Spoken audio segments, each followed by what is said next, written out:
नमस्कार दोस्तों, स्वागत है आपका स्टोरी वर्ल्ड चैनल में। आज की कहानी है प्रॉपर्टी। कहानी को पूरा सुने। रात के 2 बज रहे थे, पर मुझे नींद नहीं आ रही है। मन बहुत उदास है। आज एक बार पलट कर पति विजय की तरफ देखा तो वो बड़ी ही सुकून भरी नींद में सो रहा था। एक बार तो देखकर मन में घृणा से भर गया। पिछले कुछ दिनों में जो कुछ भी हो रहा है मेरे साथ, उसने मुझे सोचने पर मजबूर कर दिया है। मेरा तो कोई अस्तित्व ही नहीं है। जिसने जैसा चाहा वैसा चलाया, और अब जैसा चाह रहे हैं वैसा ही सांचे में ढालने की कोशिश कर रहे हैं, और उसमें मेरे पति का योगदान सबसे ज़्यादा है। मेरा नाम रिया वर्मा है। मैं अपने ससुराल में छोटी बहू हूँ। मेरे ससुराल में मेरी सास विद्या जी, मेरे पति विजय और मैं और मेरा एक बेटा है। अब आते हैं असल मुद्दे पर। दरअसल अभी 1 महीने पहले मेरे पिता का आकस्मिक निधन हो गया है। घर में माँ के अलावा कोई नहीं बचा। मैं अपने माता पिता की इकलौती संतान हूँ। मम्मी पापा बताते थे कि मेरे जन्म के 2 साल बाद एक बेटा हुआ था, पर वो 2 दिन से ज़्यादा नहीं जी पाया। इसे अपनी नियति मानकर उन्होंने मेरी परवरिश पर ही ध्यान दिया और दूसरे बच्चे की आस छोड़ दी। खैर, पिताजी के मृत्यु के बाद अब कई फैसले लेने थे। सबसे बड़ा फैसला कि माँ कहाँ रहेगी। पिता के बाद अब वो बिल्कुल अकेली हो चुकी थी, इसलिए मैं उन्हें अकेला छोड़ना नहीं चाहती थी। लेकिन ससुराल में माँ को लाने कभी तैयार नहीं थी। कारण ये था कि जब मेरे बेटे ने जन्म लिया था, उस समय मेरी माँ यहाँ 1 महीने के लिए आई थी। मेरी सास ससुर और मेरे पति ने तो उन्हें नौकरानी ही समझ लिया था। बेचारी मेरी माँ सुबह से रात तक काम में ही लगी रहती थी, पर मजाल है कि दोनों थोड़ी सी मदद करा दें। लेकिन इस बारे में विजय को कोई चिंता नहीं थी, बल्कि वो तो दिन रात यही बातें करता था कि प्रॉपर्टी का क्या करना है, क्योंकि उसे अच्छे से पता था कि माँ ने पूरा फैसला मेरे ऊपर डाल दिया है। लेकिन मैं तो ये देखकर हैरान थी कि ससुराल में तो मुझे कभी निर्णय लेने नहीं दिया जाता था। आज मेरे मायके में भी मुझे फैसले लेने का हक नहीं था। विजय मुझे अपने हिसाब से चलने को मजबूर कर रहे थे।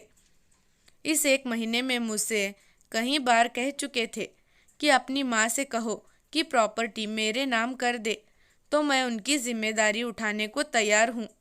वैसे भी अब वो अकेली क्या कर लेंगी। किसी न किसी के सहारे की तो ज़रूरत तो पड़ेगी ही ना उन्हें। लेकिन मुझे अच्छे से पता था कि विजय माँ को संभालने की बात बस कहने को कह रहे थे।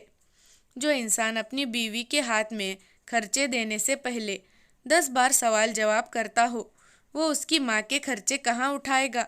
और दूसरी ज़रूरी बात, उनकी माँ ने कौन सी अपनी प्रॉपर्टी उनके नाम कर दी, पर फिर भी खुशी खुशी उनका खर्चा तो उठा रहे हैं ना।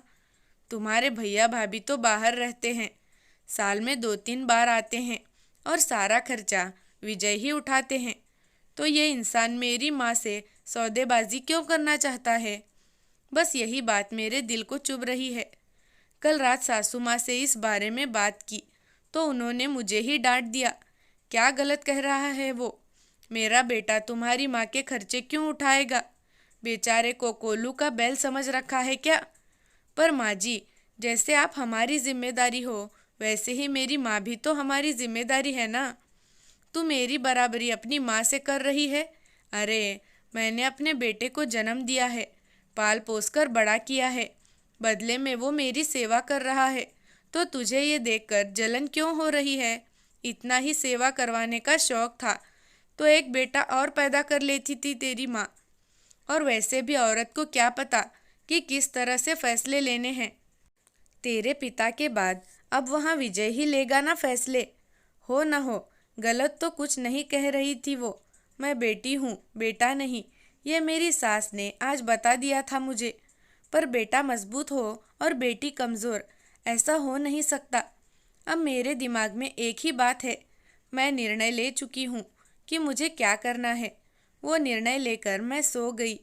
सुबह जब उठी तो आज की सुबह कुछ अलग ही लगी।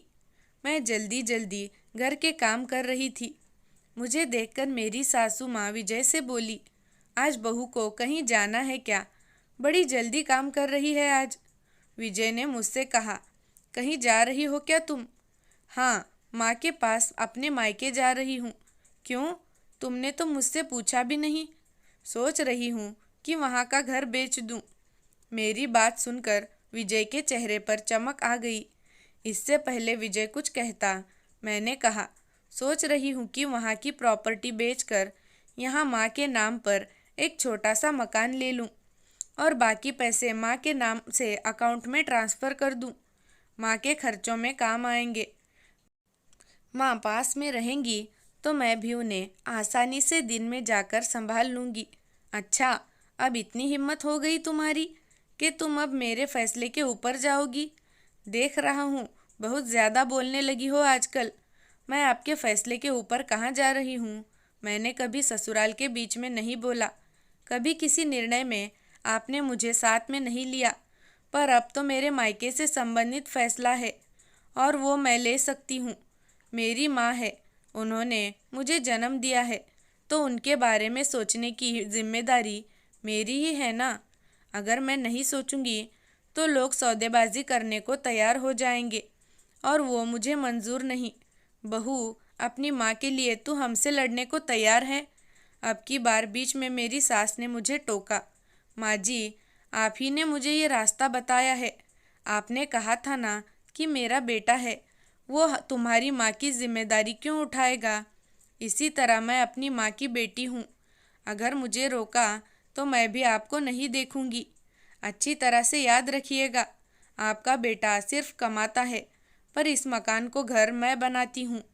मेरी बात सुनकर दोनों में से किसी ने कुछ नहीं कहा। जानती हूँ नाराज़ हैं, तो नाराज़ रहने दो। इनकी नाराज़गी के चलते मेरी माँ को मुझे मोहताज थोड़ी ना करना है।